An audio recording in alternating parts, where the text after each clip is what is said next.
Saúdos, benvidos, venres, 8 de setembro, día grande nos milagros, pero aquí seguimos traballando. Hoxe debaten con nos os titulares de la región tres dos nosos contertulios habituais. Benvido Iago. Hola, benvida Laura. Benvido Rafa. Hola, boas. E benvido Lalo. Encantado. E comezamos lendo precisamente eses titulares do xornal. La falta de mano de obra local dispara la llegada de trabajadores foráneos. Los contratos a extranjeros procedentes de fuera de la Unión Europea crecieron un 21% en la provincia debido a la necesidad de personal en sectores como la hostelería o peones industriales.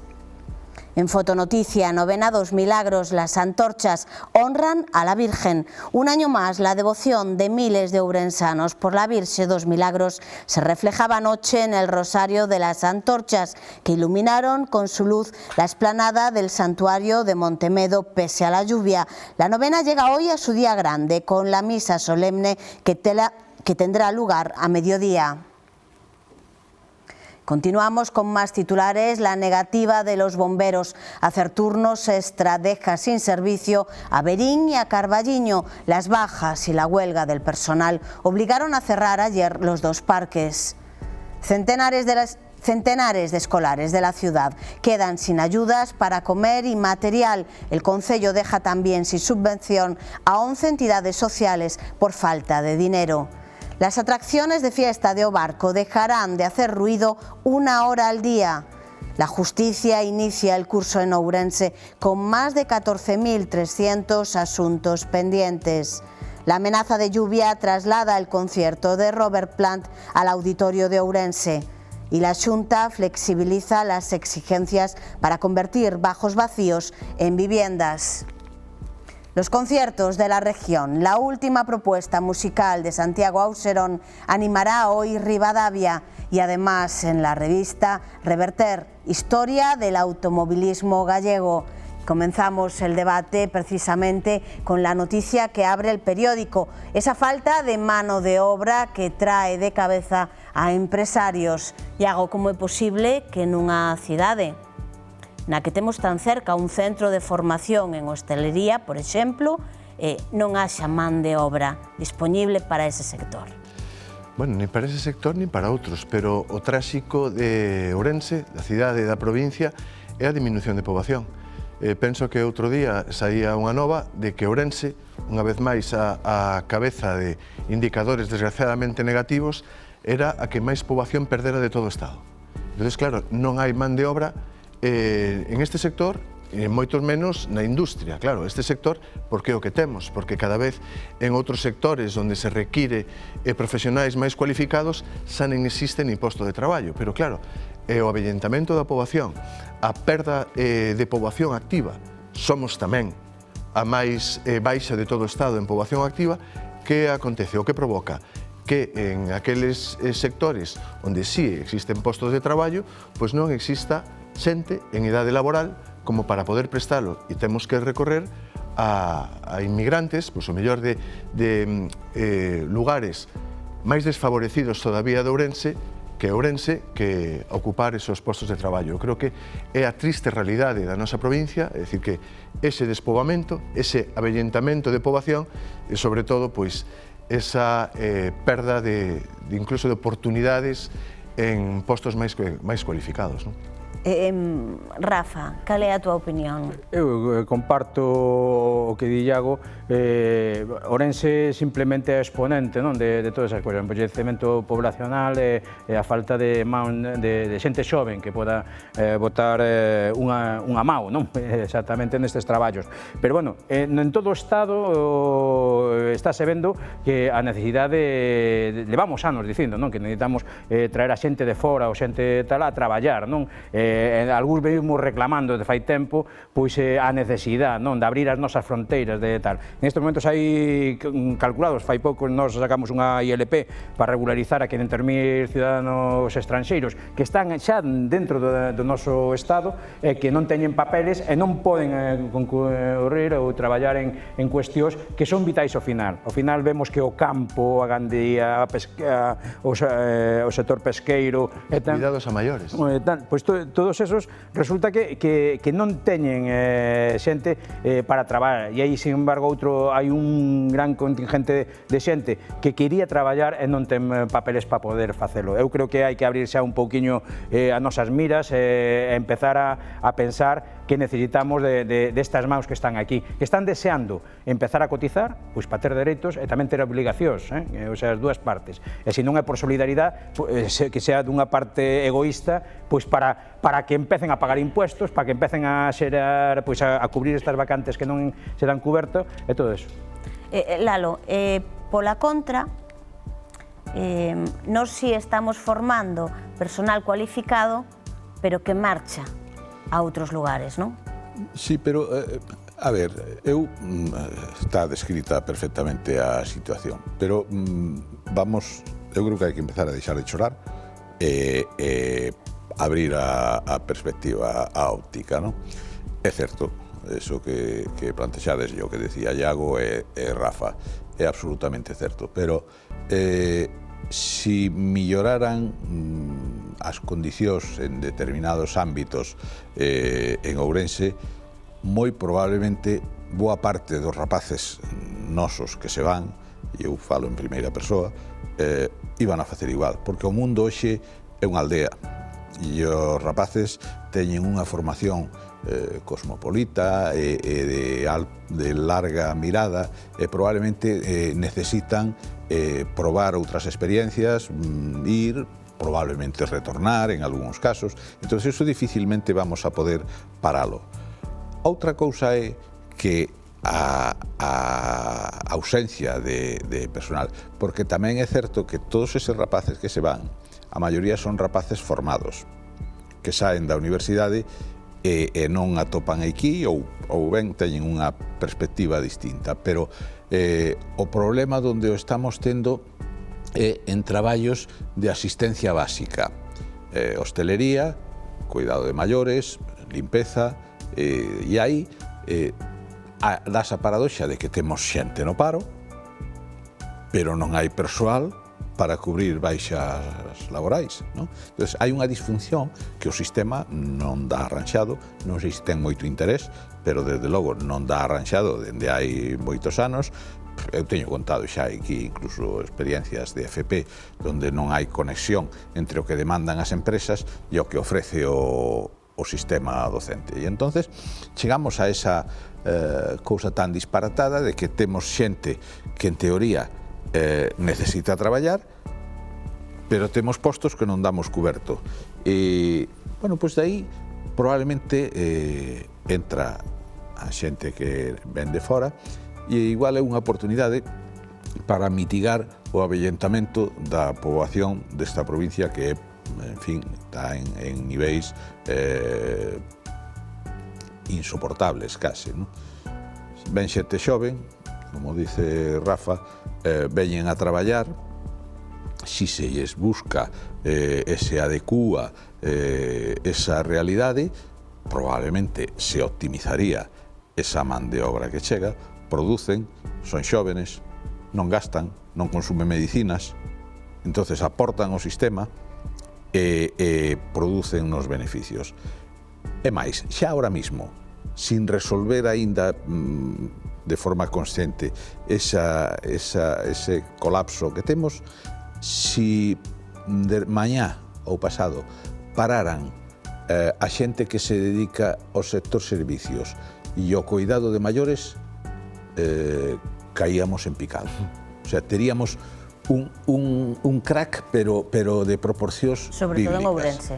En outros lados, pero en Ourense tamén, nas grandes cidades tamén, pero de proporcións bíblicas. Entonces, abramos os ollos e tal. Outra cousa que ten beneficiosa, aínda que, en fin, esta é desmontar o mito de que os estranxeiros nos rouban os postos de traballo a nós ou nos desfán o estado do benestar. Non, empezase a ver que son unha necesidade e non un problema. Bueno, varias reflexións sobre eso. Unha dá que dicir a mobilidade é voluntaria, é dicir, se unha persoa formada pois quere decidir, pois continuar a súa experiencia profesional ou vital noutras latitudes, pero o problema é que non hai alternativa. É dicir, pois, eu hai pouco, este fin de semana, falaba pois, cun que me decía que tiña a moza en Alemanha, desexando vir, pero non hai condicións. A maioría é obrigada. Claro, non hai condicións nin laborais, nin oportunidades para poder ficar no país. Porque decía que quere vir, porque, bueno, ni siquiera estaba contenta, sí, profesionalmente, pero non vitalmente na migración. Claro, e o certo é que esos postos para os que formamos persoas despois non teñen continuidade aquí e teñen que desenvolver en industrias fora. E despois o que falabas, Lalo, bueno, é unha cousa evidente, incluso tamén o que comentaba Rafa, non? Si xa non é por solidaridade, que debería ser, non? É dicir, está clarísimo que bueno, o teu sentimento que ibas por aí, non? Pero incluso por egoísmo. Egoísmo. É por a necesidade. Sí, que contribúan. En todos estes discursos que se levan non inocentes, Bolsonaro, Abascal, non é Abascal, ou incluso Trump, de contra a inmigración, non puideron leválos á práctica porque os cuidados, porque parte da sociedade, dos nosos maiores e dos nosos non maiores, dos tecidos productivos, en este caso de Estados Unidos, dependía moito desa inmigración. E, por tanto, toda esa mentira contra o inmigrante nin siquiera poderon efectivizalo porque tamén Estados Unidos dependía de todas esas persoas que se tiñan que ir buscar as favas aos Estados Unidos, como, por certo, en outra época, moitos galegos e galegas tivemos que facer. Bueno, esa é outra lección. Ese discurso, a mí particularmente, me parece deleznable e provindo de galegos xa me parece peor. Efectivamente. É que ese, Vou vos dar un dato. ese é un exercicio de desmemoria que a mí me ten asombrado. Sí, bueno, somos así, memoria non temos moita. Onte visitamos a oficina de axuda onde se presta asesoramento a todos os inmigrantes retornados que deciden regresar, non? Que ahora xa suelen ser pois, de segunda ou terceira xeración, fillos, netos e incluso algún bisneto. O perfil maioritario os que proveñen de Europa suelen ser xubilados que veñen de Suiza ou Alemania, non xente maior, pero o perfil dos que proveñen de América Latina, últimamente a maioría argentinos, venezolanos, pero sobre todo argentinos, é de persoas en idade laboral entre 35 e 50 anos. Iso é unha riqueza que non se pode, na situación na que nos atopamos agora mesmo, non podemos mirar cara a outro lado, non? Entendo que hai que facilitarlle as cousas. Claro. Sí, chegan aquí e encontranse con trabas burocráticas en esperas continuas. Falaba con os que temos algún contacto con ONGs, estamos no día a día, non? Con esas cosas, vemos que moitos levan pero meses e incluso anos esperando a arranxar algún papel para poder regularizar a súa situación. Xente que, bueno, está traballando cuidando persoas maiores e todas esas cousas con títulos universitarios que non se convalidan aquí, non consiguen unha convalidación, o sea, que non é só que veñan xente sin formación, ven xente que tamén con formación, pero que aquí non ten cabida e tal. E despois, claro, chegan a unha cidade como Ourense, onde aquí o que abundamos somos funcionarios, eu son un deles, é pouco traballo de outro tipo, máis que servicios, non? Porque non, o que decía, chega a xente formada, ten que irse fora a buscar as súas lentexas porque aquí non hai sitio onde poder seguir traballando e tal. O noso tecido industrial é escaso, escapa en canto poide, porque en que poden empezar algunha empresa, en canto se fai un pouco grande, marchase para Vigo, marchase para Coruña ou marchase para outro lado. Será porque ali o mellor teñen outras condicións, non o sei, cada un sabrá por que se vai, non, as empresas. Pero o que está clarísimo, en Ourense hai moi poucas empresas que de verdad opten por Ourense, se queden e crezcan aquí ofrecendo esas cuestións. O mellor o empresario tamén ten que empezar a abrir un pouco a mira de decir crear riqueza aquí, non? Pero eu decía antes o desleixo do institucional de non ser capaces de poñer o foco donde temos a necesidade, pero tamén a oportunidade. É dicir, os problemas que son, en fin, unha cousa incomprensible para alguén que si che explican xente que leva anos intentando unha convalidación de competencia profesional, que debería ser quasi automática ou en fin, non sei, desde logo non esperaranos, tú quedas e dices, bueno, e isto como é posible? Cando necesitamos eso. O sea, porque, insisto, non é un favor que lles facemos, que personalmente igual eles o perciben así, pero para nós é unha necesidade, é chegar ao que nós non damos feito. E non damos feito xa por cuestións biolóxicas, o sea, porque temos unha provincia que está absolutamente embellecida e non hai capacidade porque non se xenera riqueza e porque as expectativas da xente que está aquí están en outras cousas que rebasan, non todos, pero hai casos, como dice Iago, pues, que queren volver, pero hai un sector amplio que ten a concepción do mundo como aldea global e non está, eu falo en primeira persona tamén, porque podendo quedarse aquí, pois non están aquí. Bueno, pois é unha opción. Entonces, pero temos xente aquí, e hai xente, non sei se lembrades, hai 7, 8, 10 anos, na última gran crisis argentina, as colas ante a embaixada e os consulados de fillos e netos de galegos, bueno, de españoles, pero galegos mayoritariamente, facendo cola para adquirir ou renovar a nacionalidade. Por que? Pois porque eles viven situacións, en fin, que tamén peores carnosas, entonces isto é unha oportunidade, e son xente formada e preparada, pero xa non só no ámbito académico, senón no ámbito profesional. E despois chegan aquí e resulta que hai a contradición esa, hai postos de traballo libres e hai xente competente, pero non poden desempeñar eses postos por falta de resolución da administración. Eu onte estuve comendo nun local no que o dono tradicional, un local histórico de Ourense, traspasou por xubilación. A xerencia nova, é xente, en fin, que empuxa do sector, que teñen éxito, afortunadamente, que é o que busca casi todo o mundo. Pero ese éxito está un pouco mediatizado pola falta de persoal. Necesitan máis persoal. E o antigo dono estalles botando unha mão no que pode para tratar de axudarlles. E bueno, pero isto é unha cousa que en fin, é para dar ca cabeza contra as paredes, non?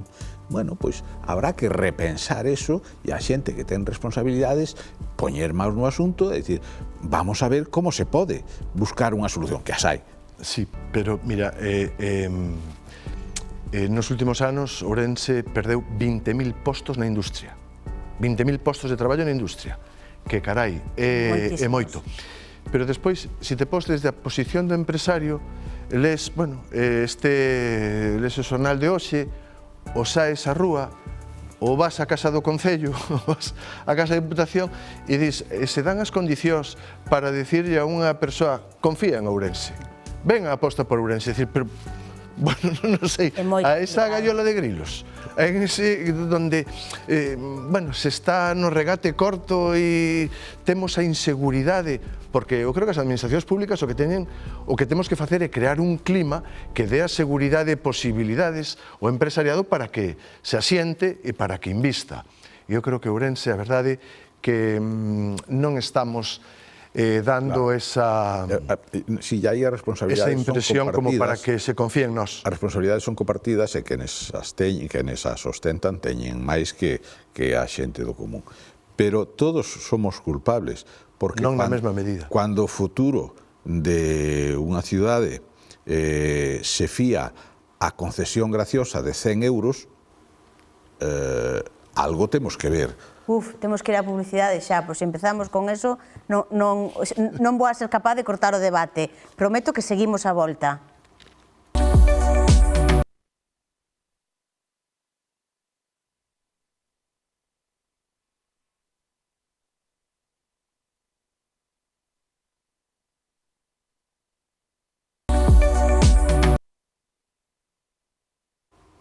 Dixen que seguíamos co mesmo tema e volve seguir falando Lalo.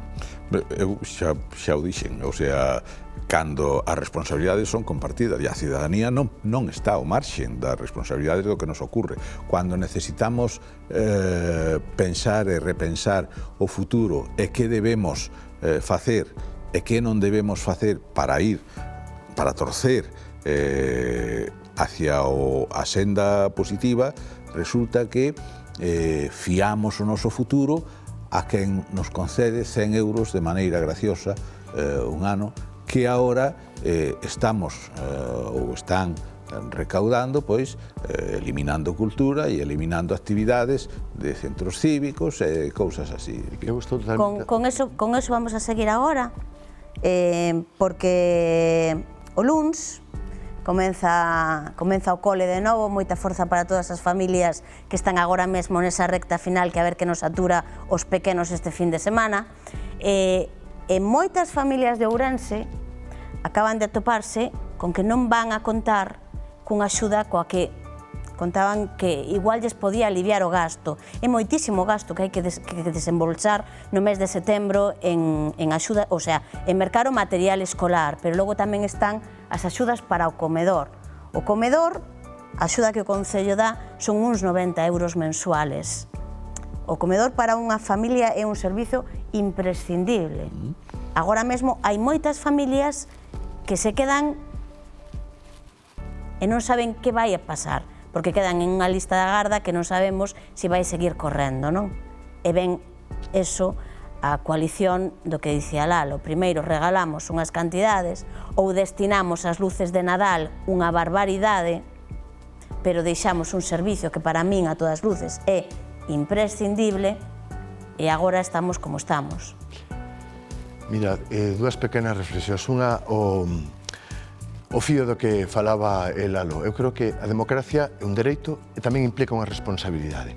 E non podemos abdicar ou utilizar só unha parte.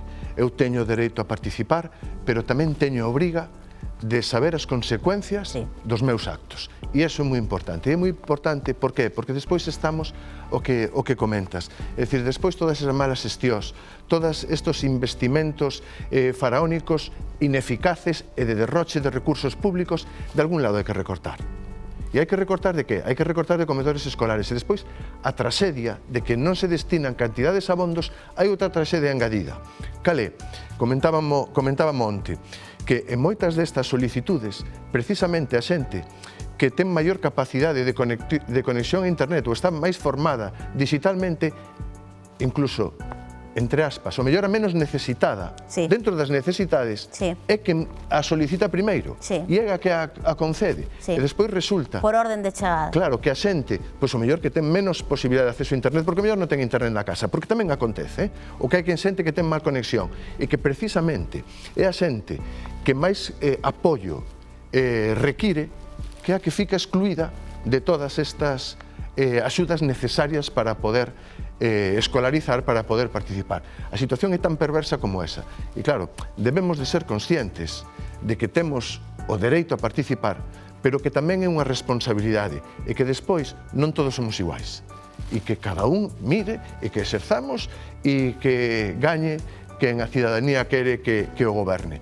Pero, por favor, que sexamos conscientes de que os nosos actos teñen responsabilidade. Moitas veces, algunha xente paga as nosas accións ou as nosas malas accións, non? Rafa, sei que consciente, moi consciente de cal é a realidade social de moitas familias, non? Efectivamente. Seguindo co de Iago, aquí a xente parece que moita xente dice e que hai de lo mío? Solo penso no meu, o que, bueno, facendo unhas contas e tal, antes falaba do bono, non? 100.000 orensanos a 100 euros cada un, porque tiña dereito todo o mundo según nacera, se estaba empadronado. Sí, 10 millóns de euros. Todo ese diñeiro, estás falando de comedores sociales que se van a recortar. Despois o tema dese de a ventaxa de quen pide primeiro e que non sei que tal. Eu creo que eu sempre estuve en contra, nós estuvemos sempre en contra do café para todos, porque non é o mesmo darlle ao que sí pode manterse que o que non pode. Eu creo que os que máis temos, ainda que hai que máis que menos, na nosa proporción temos que aportar e ten que recibir máis que máis o necesita. E iso parece ser que moitas veces nas convocatorias municipais ou da que calquera administración non existe. É para todos iguales, non pode ser para todos iguales. Aquel que necesita máis ten que recibir máis. E iso pasa pois nas familias que van ao comedor. as familias que necesitan por libros, as familias que necesitan por materiales, a esas 11 entidades sociais que agora non van a recibir fondos para todos os días. Os que vemos o comedor social de Cálitas todos os días, vemos a xente que ven ali, non? Xente que ao mellor, que é outra cuestión que ao mellor temos que cambiar. Cando falamos de pobreza non falamos antes, só pensábamos dos minicantes, os que están pedindo, non sei que. O se pobre tendo un sueldo. Ves a xente que ten un sueldo e non chega a fin de mes para darlle esa comida a súa familia. Que antes eso decías, bueno, ten un sueldo, xa terá para arreglarse. Hoxe non, para pagar a luz, para pagar, todas as cuestións. Pois eso é o que a administración tiña que valorar, e hoxe non o valora. Fai esas medidas populistas, os 100 euros, os ascensores, as escaleiras, as luces de Nadal, as luces de Nadal, onte leía que 600.000 euros me parece que se manejan, pero ¿dónde estamos? Ese diñeiro... Pero non pasa nada. Pois mira, esos 600.000 euros, vaya se axudas aos comedores podían se facer, pero incluídos a xente que necesita axuda pos comedores, todos non dicen nada. Sí. É que somos unha sociedade que estamos dormida. É un funcionamento perverso, absolutamente perverso, e que neso pagan son a xente que máis necesita. E por a razón que sexa, probablemente por o estado de necesidade, son os que máis aplauden ou agradecen ese tipo de medidas populistas. E é unha roda diabólica. Que non é exclusivamente dunha realidade de Ourensán, non? Non, claro. Eso de que a xente vota conforme os valores, máis que conforme os seus intereses, non? É dicir, máis mellor co sentimento que conforme a razón, non? Bueno, é unha cousa, que xa pasaba nos Estados Unidos, estaba estudiada nos Estados Unidos de Ronald Reagan, e de que se aproveitan, pois, que teñen máis esos think tanks, esos aparatos, e o que leva é que nos leva a esta triste realidade. Esta triste realidade non só os ascensores, sino que hai obras que, mellor, por mala xestión, pois, duplicáronse no seu orzamento. E non pasa nada, non existe responsabilidade. A responsabilidade política é un concepto que eu creo que xa ficou no pasado, e despois na realidade das cousas vemos o que estamos a vivir. E o ourensán, o galego, non dicíase, o galego non chora, o galego emigra. Emigra, sí. Efectivamente. Xa, hai outra que di vexan por nós e decimos que chove. Pois con esa reflexión nos imos a quedar e con esos ánimos que lle dou a todas as familias, que chega o luns, que teñan todo preparado e que vaya moi ben esa volta ao cole para pequenos e pequenas. Moitísimas grazas por acompañarme hoxe. Grazas a vos. Oye, Laura, solo un segundo. Antes decías o dos milagros, a festa dos milagros, o mellá dos remedios. E os remedios. Eu enlazo. E o portal en Ribadavia. Sí, señor. Onte, non se perdan hoxe informativo, que lles imos enseñar como se fan precisamente esas alfombras florais que fan en Ribadavia para que despois pase a procesión por riba, que eso tampouco entendo moi ben, pero bueno. Moitísimas grazas por acompañarnos un día máis.